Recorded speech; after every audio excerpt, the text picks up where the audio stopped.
नमस्कार, मैं हूं जायरा। एपीएन के लोकप्रिय कानूनी प्रोग्राम लीगल हेल्पलाइन में आपका स्वागत है। इसमें हमारे कानूनी विशेषज्ञ रोजमर्रा की जिंदगी की समस्याओं से जुड़े कानूनी मसलों पर आपकी शंकाओं का समाधान करेंगे। आप फोन करके कानूनी राय ले सकते हैं। आज हम आपको कंपनी खोलने के बारे में जानकारी देंगे। आज के दौर में काफी लोग अपनी कंपनी खोलने का सपना पालते हैं, लेकिन कम ही इसमें सफल हो पाते हैं। इसके पीछे वजह यह नहीं कि कंपनी खोलने की प्रक्रिया बहुत सीधी सरल नहीं है, बल्कि वजह यह है कि लोगों को इसके बुनियादी नियम और कानूनों की जानकारी ही नहीं होती, जिसकी वजह से उनका अपना कारोबार करने का और उसे बढ़ाने का सपना अधूरा रह जाता है। ऐसे में अगर आप भी अपनी कंपनी खोलना चाहते हैं तो पूरी प्रक्रिया जानना जरूरी है। सबसे पहले रजिस्ट्रेशन की प्रक्रिया पूरी करनी पड़ती है। आजकल तो ये प्रक्रिया ऑनलाइन हो जाने से काफी आसान हो गई है, लेकिन अभी भी किसी प्राइवेट लिमिटेड कंपनी के रजिस्ट्रेशन के लिए 2 सप्ताह का समय लगता है। और भी कई प्रक्रियाएं हैं, इसकी भी हम आपको जानकारी देंगे। तो ये तो थी बुनियादी जानकारी। विस्तार से आपको जानकारी देंगे हमारे आज के कानूनी विशेषज्ञ अधिवक्ता गुंजन कुमार जी। गुंजन जी आपको कंपनी से जुड़े तमाम कानूनी पहलुओं की जानकारी देंगे। अगर आपका कंपनी खोलने से जुड़ा कोई सवाल है तो आप फोन करके राय ले सकते हैं। हमारा फोन नंबर है 7065013841, 8377009636। इन नंबर्स पर आप कॉल करके अपना सवाल पूछ सकते हैं। कंपनी खोलने से जुड़ी किसी भी तरह की कानूनी जानकारी आप हमारे अधिवक्ता से जान सकते हैं। गुंजन जी आपका बहुत स्वागत है हमारे खास प्रोग्राम में। और पहला सवाल आपसे ये जानना चाहूंगी कि भारतीय कंपनी अधिनियम के तहत कंपनी की आखिर परिभाषा क्या होती है? नमस्कार जायरा जी। जी नमस्कार। जायरा जी, कंपनी की परिभाषा अगर हम भारतीय कंपनी अधिनियम के तहत अगर देखें तो बड़ी सिंपल सी परिभाषा है। वो ये कहते हैं कंपनी वो है जो भारतीय कंपनी अधिनियम 2013 के तहत रजिस्टर्ड है। जो भी एंटिटी जो भारतीय कंपनी अधिनियम 2013 के तहत रजिस्टर्ड है उसे कंपनी कहा जाता है जी।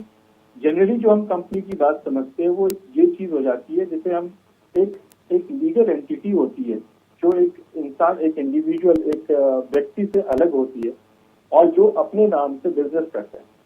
व्यक्ति उसके सब्सक्राइबर होते हैं, उसके मेंबर होते हैं, शेयर होल्डर होते हैं, किंतु एक लीगल एंटिटी होती है जो बिजनेस करती है और उस लीगल एंटिटी को उस चीज को लीगैलिटी कंपनी एक्ट 2013 प्रोवाइड करती है। तो कोई भी ऐसा कारोबार एक नाम के तहत किया जा रहा है जो कंपनीज एक्ट 2013 के विभिन्न नियमों के तहत अगर रजिस्टर्ड है तो उसे कंपनी कहते हैं।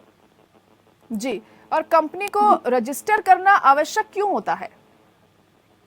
जैसा मैंने बताया कि कंपनी तब कहलाती है जब वो कंपनी एक्ट के तहत रजिस्टर होती है जी। तो जब तक किसी चीज को किसी भी ऐसी एंटिटी को जो कि बिजनेस कर रही है उसे अगर आप कंपनी एक्ट के तहत रजिस्टर्ड नहीं कराते तब तक उसे कंपनी का दर्जा नहीं मिलता, क्योंकि कंपनी एक्ट के तहत रजिस्टर होने के बाद जो वो एंटिटी है, जो वो बिजनेस कर रही है, जो भी कारोबार कर रही है चीज, वो उसको एक अलग लीगल अधिकार मिल जाता है। वो अपने नाम से प्रॉपर्टी खरीद सकते हैं, वो अपने नाम से लोन ले सकती है कंपनी। अन्यथा जैसे अगर आप पार्टनरशिप या प्रोप्राइटरशिप की स्थिति देखेंगे तो वहां पे वो अलग नहीं होता, वो पार्टनर या प्रोप्राइटर से उसकी आइडेंटिटी अलग नहीं मानी जाएगी। कंपनी के अंदर कंपनी की आइडेंटिटी उसके मेंबर जो कि शेयर होल्डर होते हैं, जो इन शेयर को खरीदते हैं, उनसे अलग होती है। इसलिए कंपनी की जो रजिस्ट्रेशन है वो आवश्यक है, क्योंकि रजिस्ट्रेशन के बाद वो कंपनी अपने सारे अधिकारों और अपने कर्तव्यों को निर्वाह कर पाती है। जी जी। तो कंपनी को कैसे रजिस्टर कर सकते हैं, क्या प्रक्रिया होती है? ये कंपनी को रजिस्टर करने की जो प्रक्रिया है वो कंपनीज एक्ट 2013 के सेक्शन 7 में प्रोवाइड करी गई है। तो कंपनी के 2 बहुत अहम दस्तावेज होते हैं। एक हम उसे कहते हैं मेमोरेंडम ऑफ एसोसिएशन और एक कहते हैं आर्टिकल ऑफ एसोसिएशन।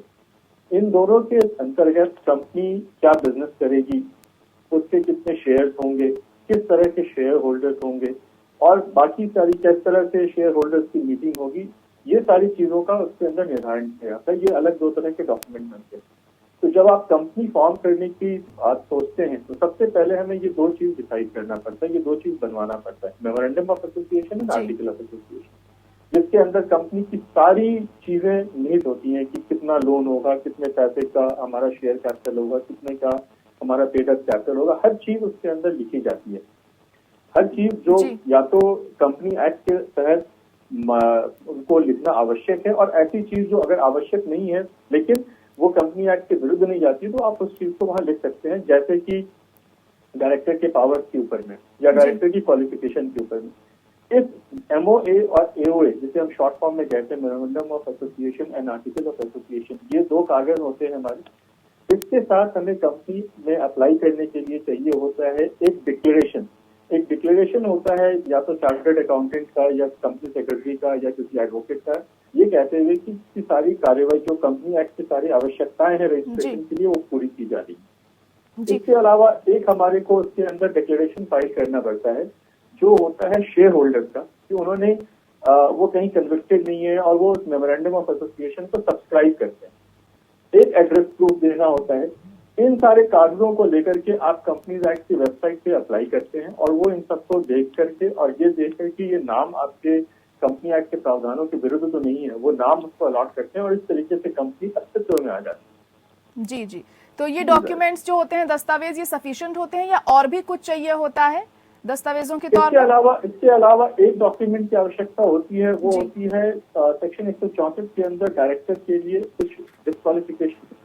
तो जो फर्स्ट मेंबर डायरेक्टर बन रहे होते हैं, वो अपनी एक डिक्लेरेशन देते हैं कि उनका कोई इस तरह का उसके डिस्क्वालिफिकेशन नहीं आ रहे हैं। जी। इसके अलावा जो इनके नाम है, जो मेंबर्स हैं, उनके डिटेल्स चाहिए होते हैं, उनके ID, उनके फोन, उनका कंप्लीट नाम, पता, सरनेम के साथ चाहिए होता है। ये इतने ही डॉक्यूमेंट होते हैं। जो मुख्य डॉक्यूमेंट है वो 3 है आपके, memorandum of association, article of association एक हो गया, एक हमारा डिक्लेरेशन होता है कि ये कंपनी नियमों के तहत बन रही है, और एक डिक्लेरेशन होता है कि जो सब्सक्राइबर्स हैं और जो शेयर होल्डर्स, जो डायरेक्टर्स हैं, वो किसी तरीके से कन्विक्टेड नहीं है, या इस चीज को कंपनी को फॉर्म करने में वो किसी तरीके से डिस्क्वालीफाइड नहीं है। ये मुख्य जी जी। गुंजन जी, एक कॉलर हमारे साथ इस वक्त जुड़ चुकी हैं, शबनम मुंबई से। शबनम, सवाल पूछ सकती हैं आप अपना। जी, मेरा नाम है, मैं मुंबई से बोल रही हूँ। मेरे प्रॉपर्टी की बात है, तो मेरे सोहर जो थे ना, तो अरे एक आदमी को पावड़ा फड़ती बना के दे दिए, तो जो मेरा जो दूसरे से बेच दिया, मेरे आदमी को लेके साइन करा के दूसरे को दे दिया मैडम, तो मेरा पैसा नहीं दे रहा है। मेरी प्रॉपर्टी बेच के अपना पैसा पूरा हड़प लिया, 17 लाख रुपया। जी गुंजन जी, क्या सलाह देना चाहेंगे आप इन्हें? दादा जी, एक बार अगर इनका सवाल मुझे जी, शबनम जी, एक बार आप फिर से दोहरा सकती हैं, क्या पूछना चाह रही हैं? जी, मैं ये पूछना चाहती हूँ, जैसे मेरे शोहर को बोला वो आदमी कि मेरे नाम से पावर रन्नी बना दीजिए, मैं आपका पूरा जो जमीन में निकाल के दे दूंगा आपको। तो मेरे शोहर को फुसला के लेके गया, पावर ऑफ अटर्नी बना दिया। फिर उसके बाद में वो दूसरे आदमी से पूरा जमीन मेरा बेच दिया 17 लाख का, और वो जो आदमी जिससे बेचा वो, तो वो उठा के पैसा जिसके नाम पावर ऑफ अटर्नी बना था उसको 17 लाख रुपया दे दिया, और मेरे हम लोग को बेघर कर दिया। हम लोग को कोई पैसा वैसा नहीं दे रहा मैडम। जी, तो ये धोखाधड़ी का मामला गुंजन जी? हाँ जी, ये धोखाधड़ी का मामला है। सबसे बड़ी मुसीबत इनके साथ ये लग रही है कि उन्होंने एक पावर ऑफ अटॉर्नी किसी व्यक्ति को दिया जी, और संभवतः उस पावर ऑफ अटॉर्नी के तहत उसको ये अधिकार होगा कि वो पैसा भी रिसीव कर सकता है इनके बिहाफ में, और इसके तहत उसने वो पैसा रिसीव कर लिया। तो इनके पास जो आज की तारीख में सबसे जो इनके पास जो उपलब्ध है वो ये है कि ये जाए कोर्ट में और 420 ये धोखाधड़ी का एक मामला दायर करें। इनके पास सबसे पहला तो यही एक विकल्प उपलब्ध है। इसके अलावा ये उस व्यक्ति के खिलाफ रिकवरी का केस डाल सकते हैं, बट इतनी बात इनकी समझ में आई है, ये धोखाधड़ी का केस है और इन्हें धोखाधड़ी के लिए पुलिस में कंप्लेंट फाइल करनी पड़ी। आज हम बात कर रहे हैं कंपनी खोलने से जुड़ी जानकारी के बारे में। अधिवक्ता गुंजन कुमार जी भी हमारे साथ बने हुए हैं। गुंजन जी, अगला सवाल आपसे ये जानना चाहेंगे कि कंपनी के जो डायरेक्टर होते हैं वो कौन हो सकते हैं और उनकी क्या जिम्मेदारी होती है? जारा जी, कंपनी के जो डायरेक्टर हैं वो कोई भी व्यक्ति हो सकता है, कोई भी इंडिविजुअल कंपनी का डायरेक्टर हो सकता है, बशर्ते वो 18 साल की उम्र से ज्यादा का हो और उसके विरुद्ध कोई क्रिमिनल केस ना हो या जहाँ पे उसको सजा मिल चुकी हो और वो किसी तरीके से दिमागी रूप से विक्षिप्त ना हो। मुख्यतः जो कंपनीज एक्ट है वो ये नहीं बताता कि कंपनी का डायरेक्टर कौन हो सकता है, वो सिर्फ ये बताता है कि कंपनी का डायरेक्टर कौन नहीं हो सकता जी। तो कोई भी व्यक्ति जो उस डिस्क्वालिफिकेशन की कैटेगरी में नहीं आता है जो सेक्शन 164 कंपनीज एक्ट 2013 के अंदर प्रोवाइडेड है, हर वो व्यक्ति जो उस डिस्क्वालिफिकेशन से बचा है वो कंपनी का डायरेक्टर बन सकता है। जी इसमें एक और मुद्दे की बात यह है कि बात हम कंपनी की करते हैं और बिजनेस चलाने की करते हैं, बट इसमें एजुकेशन क्वालिफिकेशन का भी कोई मेंशन नहीं है, जी ना ही वो किसी डिस्क्वालिफिकेशन में आता है। तो अगर नियमता देखा जाए तो कोई भी व्यक्ति इस कंपनी का डायरेक्टर बन सकता है। जी, तो कंपनी के बोर्ड को कैसे बनाया जाता है और इसके सदस्य कौन कौन हो सकते हैं, क्या काम करता है ये बोर्ड? देखिए, कंपनी, जैसा मैंने आपको बताया कि कंपनी एक लीगल एंटिटी है, अर्थात वो अपने मेंबर्स का मतलब होता है जो उस कंपनी के शेयर के होल्डर, जो शेयर के मालिक हैं, उनसे अलग कंपनी की आइडेंटिटी होती है, उसकी अपनी एक अलग पहचान होती है। क्योंकि कंपनी की एक अलग पहचान होती है और कंपनी अपने मेंबर्स और अपने शेयर होल्डर से अलग माना जाता है, तो कंपनी को अपने डिसीजन को लेने के लिए एक बोर्ड का गठन करना पड़ता है। इस बोर्ड का गठन कंपनीज एक्ट के तहत होता है, जिसमें प्राइवेट लिमिटेड कंपनी और पब्लिक लिमिटेड कंपनी में अलग अलग संख्या निर्धारित की गई है। एक प्राइवेट लिमिटेड कंपनी के अंदर कम से कम 2 ये बोर्ड ऑफ डायरेक्टर्स होने चाहिए, मेंबर होने चाहिए, और पब्लिक लिमिटेड कंपनी में कम से कम 3 होने चाहिए। अधिकतम संख्या 15 की प्रिस्क्राइब की गई है, जो कि कंपनी अपने स्पेशल रेजोल्यूशन के द्वारा बढ़ा भी सकती है। ये तो बेसिक बात हो गई बोर्ड ऑफ डायरेक्टर्स की। जी। और उनके जो कार्य हैं वो ये है कि जैसे कंपनी ने अपने रोजमर्रा के जो भी कार्य करने होते हैं, निर्णय लेने होते हैं, जैसे, और इसके अलावा शेयर होल्डर्स की मीटिंग बुलाना, डायरेक्टर्स की मीटिंग बुलाना, वो सारे कार्य कंपनी एक इंडिविजुअल जो भी कार्य करता है अपने बिजनेस के रिस्पेक्ट में, जो भी रोजमर्रा के डिसीजन दिए जाते हैं बिजनेस के लेकर के, वो सारे कार्य, वो सारे निर्णय उस बोर्ड के द्वारा लिए जाते हैं। और उस बोर्ड के जो मेंबर्स होते हैं उसको हम डायरेक्टर्स कहते हैं। जी। तो जैसा मैंने बताया कि एक प्राइवेट लिमिटेड कंपनी में कम से कम 2 डायरेक्टर होने चाहिए और पब्लिक लिमिटेड में 3 होने चाहिए। और एक और प्रोविजन है, वो कहते हैं मेजॉरिटी रूल्स का। तो कम से कम 1/3 वोटिंग जो नंबर ऑफ डायरेक्टर्स हैं, उनका जो निर्णय है वो एक तरफ होना चाहिए। जी। जो रजिस्ट्रार होते हैं कंपनी में, उनका क्या रोल होता है ऐसे में? मैडम, रजिस्ट्रार का रोल बड़ा अहम होता है, क्योंकि रजिस्ट्रार जो होता है वो एक तरह से इस कंपनी का कंट्रोलिंग अथॉरिटी होता है। एक तरह से उस कंपनी की उत्पत्ति से आदि से अंत तक उसको देखता है। तो जैसे कंपनी का रजिस्ट्रेशन होता है वो उस रजिस्ट्रार के पास होता है। रजिस्ट्रेशन होने के बाद कंपनी का उद्भव होता है, अर्थात आप ये कह लीजिए कंपनी एग्जिस्टेंस में आ जाती है जब रजिस्ट्रेशन होता है। फिर कंपनी की रिस्पॉन्सिबिलिटीज है, कंपनी एक्ट के अंदर बहुत सारे प्रोविजन है जिसके अंदर उनको रजिस्ट्रार के साथ जो भी बदलाव हो रहे होते हैं उनको रजिस्टर करना होता है। अब अगर वो रजिस्ट्रेशन टाइम पे नहीं हो रहे तो आरओसी, जो रजिस्ट्रार ऑफ कंपनीज होता है, उसका काम होता है कि उन सारी रजिस्ट्रेशन और उन सारे जो अलग अलग डिक्लेरेशन आ रहे हैं वो वक्त पे आ रहे हैं या नहीं आ रहे, ये चेक करें। और अगर नहीं आ रहे हैं तो उस कंपनी के विरुद्ध वो कार्रवाई करें, जो उसके डायरेक्टर है उसके विरुद्ध कार्रवाई करें। जैसे कंपनी को हर साल अपना बैलेंस शीट फाइल करना होता है। तो इस सारी चीजों पे जो नजर रखने का कार्य है वो रजिस्ट्रार करता है। जी। तो रजिस्ट्रार एक तरह से कंपनी का कंट्रोलिंग अथॉरिटी है, जो कंपनी के हर गतिविधि पे उसका कंट्रोल रखता है, उसको नियम, उस पर नजर रखता है। जी जी जी। वहीं जैसे कि हम देखते हैं एकल व्यक्ति कंपनी की अगर बात करें या 1 पर्सन कंपनी की बात करें तो वो क्या होती है? अच्छा, एकल जो कंपनी है, एकल व्यक्ति कंपनी, ये एक नई चीज है जो भारत में 2013 में पहली बार आई। इससे पहले एकल व्यक्ति कंपनी नहीं होती थी भारत में। अगर आप एकल व्यक्ति कंपनी की बात करें तो वो पहले जो प्रोप्राइटरशिप का कॉन्सेप्ट है वो चला करता था। इससे पहले एकल व्यक्ति कंपनी नहीं होती थी। 2013 के एक्ट में पहली बार एकल व्यक्ति कंपनी को रिकॉग्नाइज किया गया। तो उसके अंदर ये होता है कि जो, जैसे मैंने बताया कि प्राइवेट 2 तरह की कंपनी की स्थिति है, प्राइवेट लिमिटेड कंपनी और पब्लिक कंपनी। जी। तो ये 2 कंपनियां होती थी, जिसमें प्राइवेट कंपनी के अंदर limited number of share holders होते थे और पब्लिक कंपनी के अंदर ज्यादा नंबर ऑफ शेयर होल्डर्स होते थे। तो उन सबसे इधर एक अलग चीज आई, उसे कहते हैं एकल व्यक्ति कंपनी, जिसके अंदर सिंगल एक ही आदमी होता है जो कि शेयर होल्डर होता है, उसके सारे शेयर उसी के पास होते हैं। जी।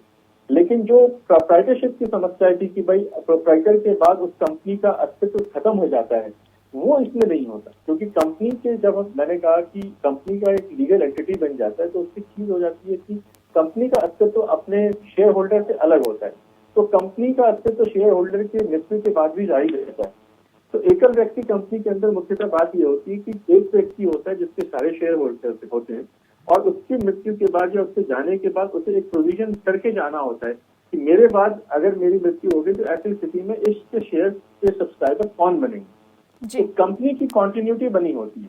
तो आप कंपनी के बाकी सारी लायबिलिटीज तो उसके ऊपर लगती है, कंपनी एक्ट के सारे प्रावधान उसके ऊपर लगते हैं, बट मुख्यतः जो बदलाव है वो ये है कि जो पहले प्रोप्राइटरशिप कंसर्न था, जो प्रोप्राइटर की डेथ के बाद खत्म हो जाता था जी, उसको एक स्टेबिलिटी दी गई, उसको एक लाइफ दिया गया और एकल व्यक्ति कंपनी के रूप में उसको रजिस्टर करने का प्रावधान किया जिससे कि बिजनेस की कंटिन्यूटी बनी रहती जी। आपने बताया प्राइवेट और पब्लिक कंपनी के बारे में, वहीं साझेदार कंपनी जो होती हैं वो किस तरह से होती हैं? साझेदार कंपनी ज़ारा जी एक अलग सी चीज आ जाती है। वो भी एक नया कॉन्सेप्ट है जो 2008 के अंदर एक लिमिटेड लायबिलिटी पार्टनरशिप एक्ट आया था, उसके तहत आया। साझेदार कंपनी जो हमारी पार्टनरशिप चला करती थी, जो 1932 के एक्ट के तहत आई थी, उसका एक दूसरा प्रारूप।